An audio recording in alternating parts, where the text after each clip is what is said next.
Moi, j'ai 21 ans. Je l'ai connu seulement pendant les quelques dernières années, puisque je ne l'ai pas connu quand il était au Vietnam, je ne l'ai pas connu quand il était en France. Je l'ai connu dans ses dernières années de vie, quand il était à Montréal.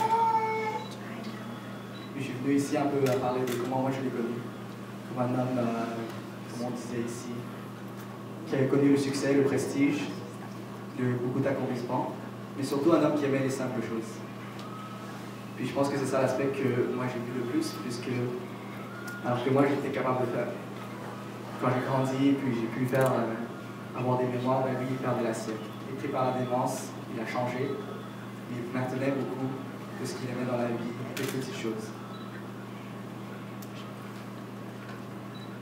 Donc, moi je vais un peu parler de comment quand je le visitais à Montréal, en Ottawa, c'était un peu pareil tout le temps. Donc on arrivait, puis là, il était tout le temps dans ses livres d'histoire drôle. Il avait des piles de livres d'histoire drôle qui étaient, on va dire que toutes les histoires à l'intérieur étaient toutes les mêmes, mais on dirait que ça le passionnait d'avoir des centaines de tonnes de ces histoires-là. Donc, en fait, c'est pour ça que je vais lire un petit extrait.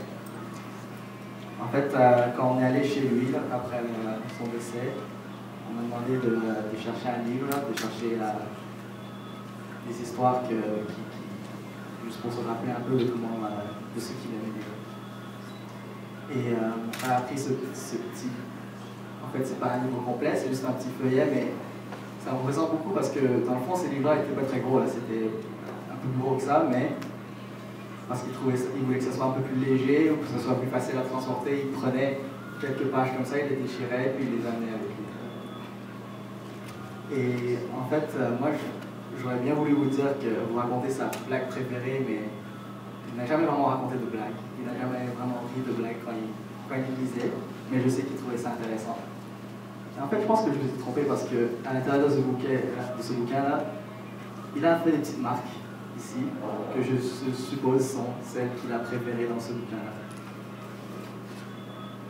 Donc, et je vous fais dire, vous n'êtes pas obligé de rire, vous allez voir que vous allez peut-être même pas rire parce que c'est pas drôle du tout, c'est pas des bonnes blagues ces trucs-là.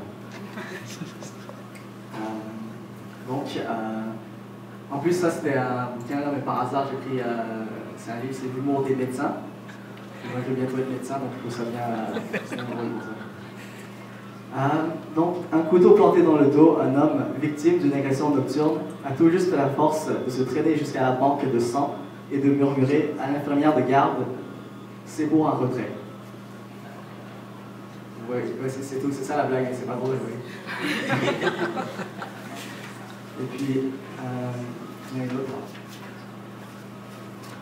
Ah ouais, c'est plutôt drôle parce qu'il a des petites marques sur les mains, écoutez la marge, mais on dirait qu'il a même corrigé ces marques-là, donc peut-être qu'il les a plus aimées après ça quand il les lisait, puis il se corrigeait pour ça.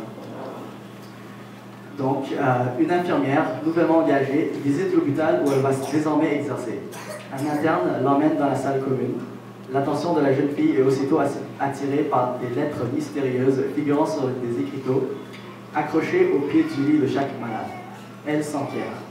Qu'est-ce que cela signifie CP? On lui répond congestion pulmonaire. Ah, très bien. Et puis CN, c'est quoi?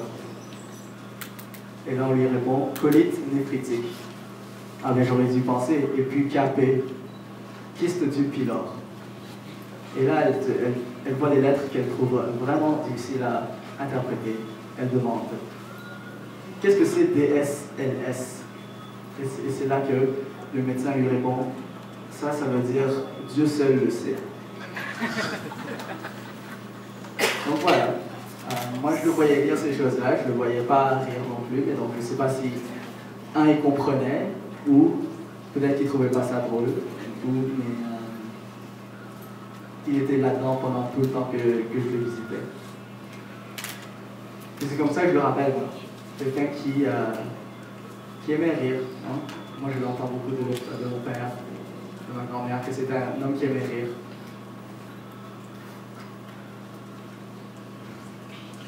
Et qui aimait beaucoup les choses simples dans la vie. Donc, si vous pouvez vous laisser avec quelques mots, c'est juste dire que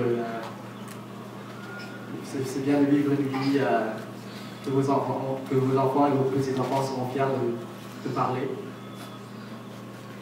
Mais c'est encore mieux de vivre et d'apprécier les petites choses dans la vie, parce que c'est comme ça qu'on risque de vous rappeler.